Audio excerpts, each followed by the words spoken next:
احمد الياس يتقدم، احمد الياس كرة عند منذر ابو عمارة يحول كرة، فرصة وهناك هدف، جول. خطأ قاتل لمعتز ياسين.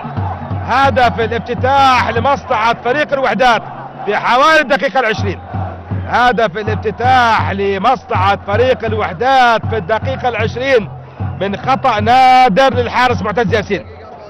اذا الرابعة والعشرين، الدقيقة 24 احمد الياس يفتح باب التسجيل بهدف لمصلحة فريق الوحدات.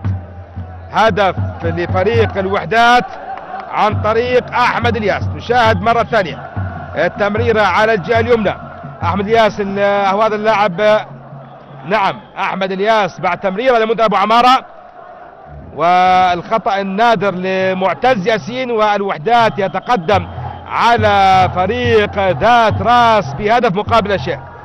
هدف اول ان شاء الله يرتفع به مستوى المباراة.